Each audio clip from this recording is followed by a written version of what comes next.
Hello, I'm Juan Fernandez, and here's your CBS On The Go update. We begin with your CBS 2 travel forecast. Here's meteorologist Amber Lee.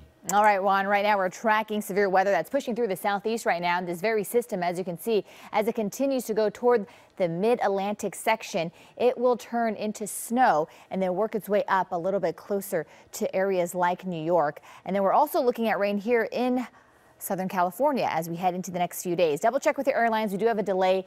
Double check with LaGuardia because we see a minor delay there. Otherwise, if you're staying put here in Southern California, it's going to be a stormy one from Tuesday on into Thursday. We're looking at a very powerful low pressure system. It could be the biggest storm system of the season. It will bring us anywhere from 2 to 4 inches of rain for the coast and valleys, 4 to 6 for the foothills and mountains, and it could also cause some flash flooding, debris flow, mudslides, and also rock slides, especially for the recently burned areas. Once we head into the latter part of the work week on Friday, we slowly start to dry up.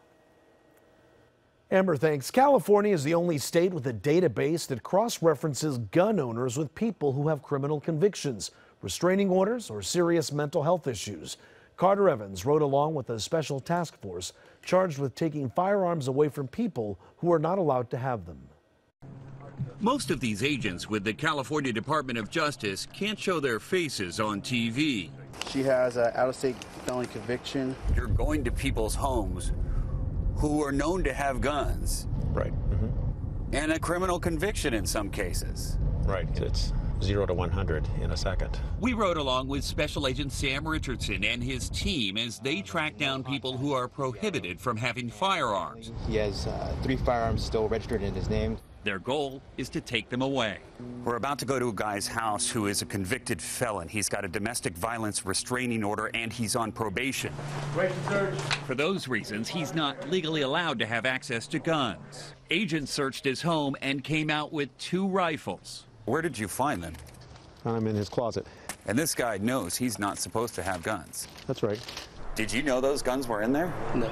Did you find ammunition as well? Yeah, we found ammunition. They're able to track down these guns because California is the only state in the country that keeps a database of registered gun owners. When someone has a criminal conviction or is deemed mentally incompetent, that person's name is flagged in the Armed and Prohibited Persons System, known as APPS. How many people are on this list of yours? As of this morning, I believe we had a little over 10,000. Special Agent in Charge, Tony Liddell.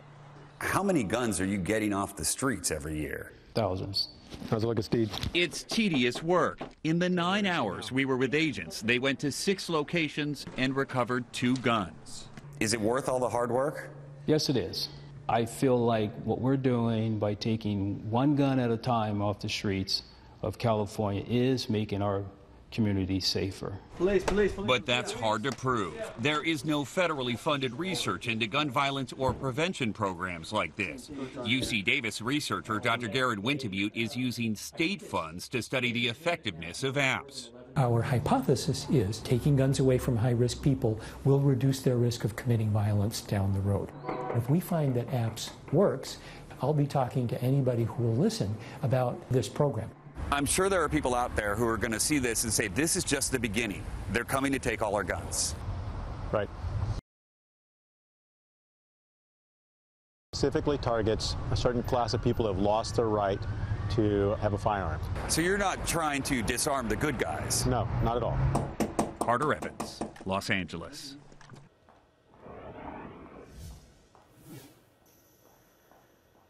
Now here's your CBS On The Go sports. Thanks to Cinderella teams such as Loyola of Chicago, I'm pretty sure to say that it is, after last weekend, most people's brackets are busted. But you can still watch this week's Sweet 16 and Elite 8 games right here on CBS. On Thursday, CBS will have Cinderella Loyola taking on another Cinderella story, Nevada. The 2 underdogs will square off 407. Then it's Wildcat Madness as the Wildcats of Kansas State take on the Wildcats of Kentucky in the nightcap. That game tips off 30 minutes after Game 1 ends. Immediately following CBS 2 News at 11 tonight, watch The Late Show with Stephen Colbert. Guests include actress Drew Barrymore, actor Adam Devine, and musical guest Moby. And right after Colbert, watch The Late Late Show with James Corden. His guests are RuPaul, actor-comedian Kumail Nanjiani, Watch Gordon and Colbert right after CBS 2 News at 11. And that's your CBS On The Go update. Remember, we're always on CBSLA.com. And join us every night for CBS 2 News at 5, 6, and 11.